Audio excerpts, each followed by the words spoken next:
Hello everyone! Welcome back again to my YouTube channel. So for today's video, ang pag-uusapan natin ay solving quadratic equation by extracting square root. So before we start, let us first recall what quadratic equation is. So ang quadratic equation is written in the form of ax squared plus bx plus c. So this is the standard form of a quadratic equation. So for extracting square root, the middle term is missing. So, meron na po tayong ax squared plus c equals 0.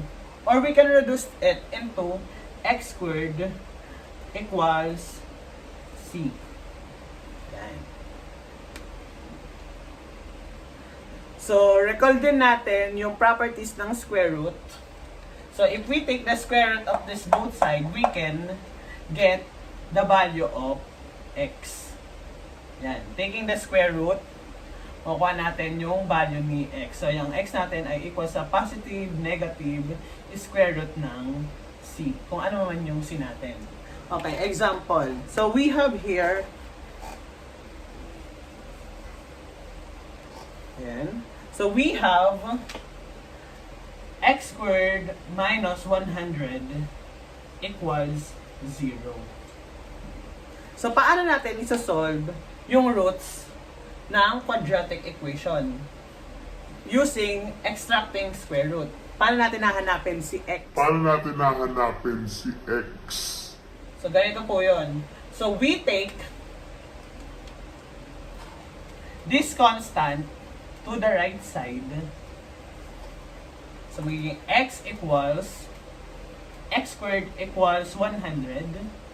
So, pag nilipat natin ng sign, mag-change lamang po, nilipat natin ng pwesto, mag-change lang siya ng sign. No? So, saan yan nanggaling? Ito po yun. X squared minus 100 equals 0. So, para matanggal si negative 100 dito, magdadagdag lang tayo dito ng 100. At dito din, 100. So, negative 100 plus 100, 0 na lang yan. So, 0 plus 100 ay 100. So, x squared equals 100. So, dun yan ang galing. Okay. Brain ko muna. And then, we take the square root of the both sides. Square root ni x squared at square root ng 100. So, what is the square root of x squared? Ang square root ng x squared ay x na lang. Square root ng 100 ay positive, negative, 10. So, pag pinag-iwalay natin, x equals 10 or x equals negative 10. So, paano natin malalaman kung tama yung sagot natin? So, papalitan lang natin yung x ng kung anong value yung nahanap natin dito sa original na quadratic equation natin. So, checking. Yan. X squared minus 100. So, ito munang positive. 10 squared. So, yung x, pinalitan lang natin ng 10. Minus 100. So, what is 10 squared? That's 10 times 10. 100 minus 100. So, that's 0. Equals 0. Equals 0. So, 100 minus 100 equals 0. That is equal to 0. So, tama naman. Next naman, yung negative 10, x squared minus 100 equals 0. Negative 10 squared minus 100 equals 0. So, negative 10 squared, negative 10 times negative 10, that is 100. Minus 100 equals 0. So, 0 equals 0. So, ayan, tama naman. So, ganun naman po ang pag-solve ng quadratic equation by extracting square root. Okay, another example.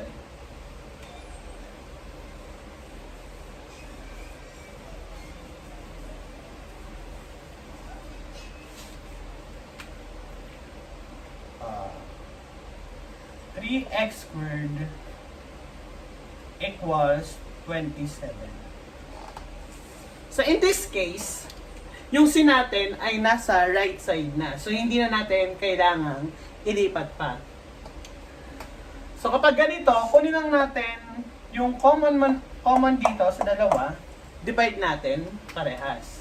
So, ano yung common saan pwede i-divide itong dalawang expressions natin?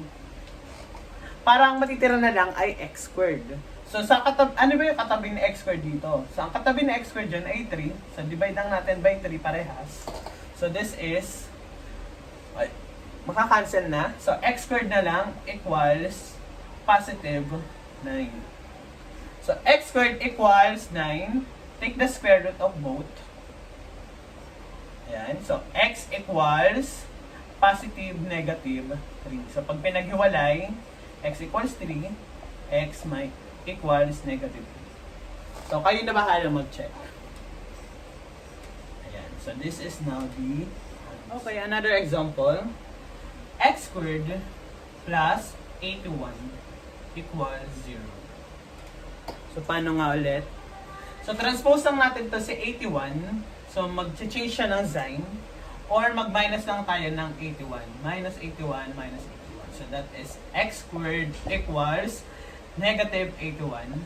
And then, take the square root of both sides. Yan. So, square root ng x squared ay x. Square root ng negative 81 ay positive negative 9. Oops. Kung mapapansin niya, ayan po ay negative. So, ang square root ng negative numbers ay wala po. So, walang square root ang negative numbers. So, that is imaginary.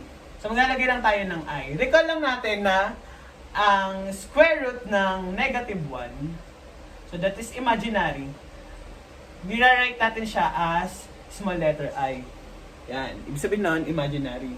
So, kapag ganyan, x equals square root ng, that's 81 times negative 1. So, ang square root ng negative 1 ay I. Then, ang square root ng 81 ay positive negative 9. O kaya, nilalagay natin na I. So, pero sa quadratic equation, we do not have square root na negative. So, hindi naman tayo naglalagay ng example na ganyan para di kayo mahirapan. So, ayan. Recall lamang po ng imaginary numbers. Ayan. Susulit lang natin na I kapag may negative. So, ang I po ay equivalent sa square root ng negative 1. Okay. So, dapat ito ay x squared minus 81 equals 0. Parang hindi siya mag-imaginary. So, magiging x squared, lipat lang sa kabila, magiging x squared equals 81, then take the square root. That is x squared, square root ng x squared ay x equals positive negative 9. So, pag-iwalayin lang, x equals 9, then x equals negative 9. Okay.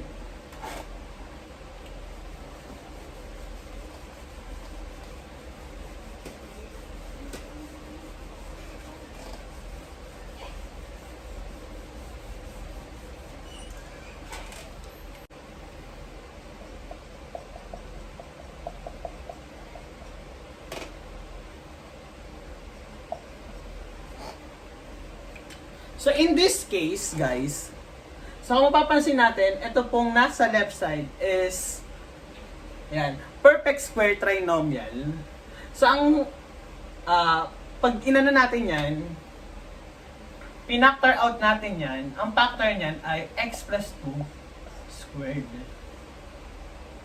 equals 64. So, taking the square root, extract natin yung square root ng dalawa. So, that is, makakancel na to. X plus 2 na lang equals positive negative 8. Square root ng 64 ay positive negative 8. And then, lipat lang natin si 2. Transpose lang natin. So, that is x equals negative 2 plus or minus 8. Then, pag-iwalay natin yung positive and negative 8, that's x equals negative 2 plus 8. X equals negative 2 minus 8. Okay, recall lang natin yung sa addition of integers and subtraction of integers. Kapag unlike sign, di ba, mina-minus natin sila, then copy the sign of a larger absolute value. So, ang mas mataas na absolute value dyan ay positive. So, ang sagot dito ay positive. 8 minus 2 ay 6. So, this is the answer. And then, kapag nagma-minus naman tayo, change the sign ng subtrahend, then proceed to addition. Yung rule ng addition, kapag parehas ng sign, i-add lang natin sila, then copy the sign. So, negative 2 plus negative 8 ay negative. So, this is now the answer. Yan. Question. Yan. If none, mag-iwan na lang ako ng sasagutan nyo. Then, pakitingnan na lang po sa comment section ang sagot. Yan. Number 1. 4x squared equals 64. Number 2. X squared minus 625 equals 0. Okay, that's all for today. Thank you guys for watching. And see you again for my next video.